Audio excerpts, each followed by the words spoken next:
আমরা স্পষ্ট করছি, এই বাংলাদেশের সকল নাগরিককে বাংলাদেশী হিসেবে পরিচয় দিতে হবে। এই জমিদারের কাছ থেকে নিজেরা জমির মালিক হয়েছি, আমাদের বাবারা মালিক হয়েছে, আমাদের সন্তানরা মালিক হবে। পাহাড়ের ভাইদেরকে বলবো, আমরা তো হতে পারি, তোমরা কেন হতে পারো না? কখনো জিজ্ঞাসা করেছো? তোমার জমির মালিক তুমি না কেন? তোমার জমির মালিক একজন হেডম্যান কেন? তোমার জমির মালিক একজন রাজা কেন? বলো। মারামারি লাগলে তো বাঙালি পাহাড়ি লাগে যায়, কখনো তো ওই পাহাড়ি আর রাজার মারামারি লাগলো না, পাহাড়ি আর হেডম্যান তো মারামারি লাগলো না। তো তোমার জমি আমি খাইছি না রাজা খাইছে? বলো, তোমার জমি আমি খাইছি না রাজা খাইছে? পাহাড়ে বাঙালিরা গিয়ে থাকে, জমি কিনছে, টাকা দিয়ে জমি কিনছে নাকি? কে বিক্রি করছে? ওই হেডম্যান বিক্রি করছে, রাজা বিক্রি করছে। তো বাঙালির আগে, বাঙালির বিরুদ্ধে মিছিল দেওয়ার আগে রাজার বিরুদ্ধে মিছিল দেবে না কেন? তোমার স্বজাতির রাজা তোমার জমি বেঁচে খাইলো, কিছু কও না কেন?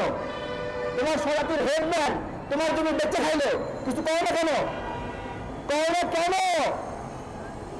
কিছু একটা হলেই ওই রাজারা অর্থায়ন করে, আমার ভাইদেরকে মারছে, ঐক্যবদ্ধ হও, সংখ্যালঘুরা ঐক্যবদ্ধ হও, পাহাড়িরা ঐক্যবদ্ধ হও। রাজা হেডম্যানের সবাই একত্রিত করে, কইরা আন্দোলন সফল। এবার মিষ্টিকে খায়, রাজা খায় না প্রজা খায়? রাজা খায় না প্রজা খায়? এই বিষয়গুলো অনেক গুরুত্বপূর্ণ। আমরা স্পষ্ট করছি, এই বাংলাদেশের সকল নাগরিককে বাংলাদেশী হিসেবে পরিচয় দিতে হবে।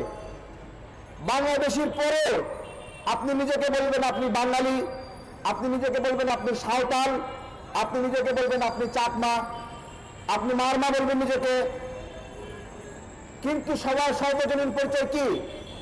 বাংলাদেশী। অন্য পরিচয় যদি দেন, ধরেন আমি যদি একজন চাকমাকে বলি উপজাতি, ওকে চাকমা বলতে সমস্যা কোথায়? শুধু একজন ত্রিপুরাকে ত্রিপুরা বলবো, শুধু ত্রিপুরা বললে সমস্যা কোথায়? তাকে আলাদা করে কেন আমি উপজাতি বলবো? আবার পাহাড়ি জাতিগোষ্ঠীদেরকে বলবো, আপনারা বিভিন্ন জাতিগোষ্ঠী আছেন, ভাষা আছেন, নিজেদেরকে নিজ জাতির নামে পরিচয় দিতে সমস্যা কোথায়? সমস্যা কোথায়? আপনি মারমা, মারমা নামে বলেন, আপনার আদিবাসী নাম কেন প্রয়োজন? আমি আমার বক্তব্য দিচ্ছি, আমার পাহাড়ি ভাই পাশে আছে, সে তার বক্তব্য দিবে। আমি আমার বুদ্ধি, আমার যুক্তি যেটা সেটা বলছি। আপনি চাকমা, নিজেকে চাকমা বলেন না কেন? আপনি বাংলাদেশি চাকমা, আপনি ত্রিপুরা, আপনি বাংলাদেশি ত্রিপুরা, তাই না? তা আলাদাভাবে উপজাতির নাম কেন প্রয়োজন? আলাদাভাবে আদিবাসী নাম প্রয়োজন কেন? এই যে উপজাতি বলা হয় মানে কি? জাতি না, জাতির একটা ভাব উপজাতি, তাই না? মানে একটা ল্যাংড়াকে ল্যাংড়া বললে কেমন লাগে? সত্যিকার অর্থে সে ল্যাংড়া, কিন্তু ল্যাংড়া বলা যায়? খোরাকে খোরা বলা যায়? কানে শোনে না, ওকে বোয়া ঠসা বলা যায়? বললে মন খারাপ করে না? তাহলে এরকম ভাবে একটা জাতিকে যখন ছোট নামে রাখবেন তখন তাদেরকে অসম্মান হয়, আমরা এটা ফিল করি। কিন্তু যখন আদিবাসী নামে রাখবেন তখন তো আদিবাসী শব্দগত অর্থ আছে, শব্দগত অর্থ হলে সে হয়তো বা এখানে আগে আসছে, অর্থটা এরকমই। যদিও পাহাড়ের ভাইরা এখন বুঝাই আদিবাসী মানে আগে আসছে, এরকম না, আমরা সবাই মিলে আদিবাসী, কিন্তু এটার অর্থটা এরকম বুঝায়। যখন এটা নিয়ে কেউ এই লড়াই কোনোদিন শেষ হবে? আদিবাসী শব্দের লড়াই কোনোদিন শেষ হবে? কেউ পারবে শেষ করতে? পারবে?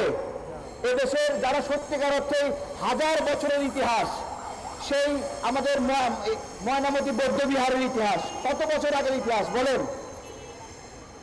মহাস্থানগড়ের 15 নগরের ইতিহাস, কত বছরের ইতিহাস? ওরা হিন্দি ভাষায় কথা বলতো, উর্দু ভাষায় কথা বলতো, না বাংলা ভাষায় কথা বলতো, তাই না? এই বিষয়গুলো নিয়ে বিবাদ সম্পাদন করার উদ্দেশ্যেই আমাদের একটাই পরিচয়, সেটা কি? আমরা বাংলাদেশী।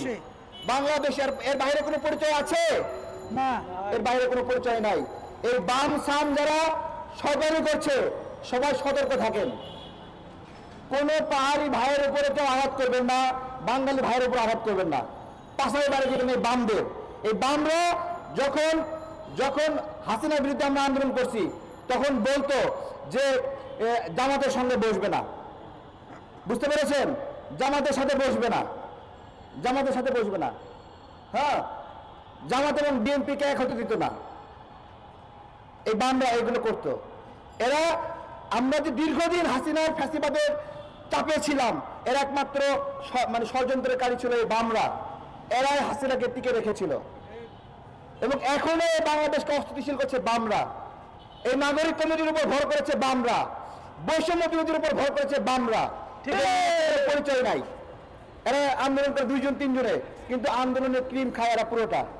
দেখাতে পারবে এই বামরা কোন জায়গায় কত বড় বড় আন্দোলন করেছে? দেখাক না, বলি এই রামপুরায় কোন জায়গায় কোন বাম ছিল দেখাবো, দেখেন একটু। যাত্রাবাড়ি কোন জায়গায় কোন বাম ছিল একটু দেখান।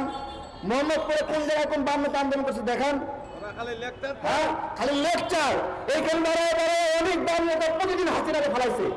সকালে একবার হাসিনাকে গণভবন ফালাই দেয়, আবার দুপুরে বেলা গণভবন দেয়াল দাঁড়ায় যায়, তাই না?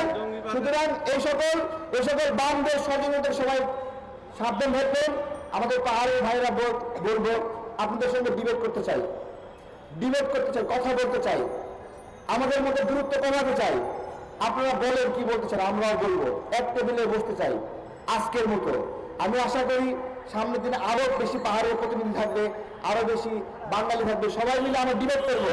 ডিবেট করে করে আমরা বাংলাদেশের নাগরিকরা বাংলাদেশি পরিচয় নিয়ে বাঁচতে চাই। ধন্যবাদ সবাইকে। ধন্যবাদ।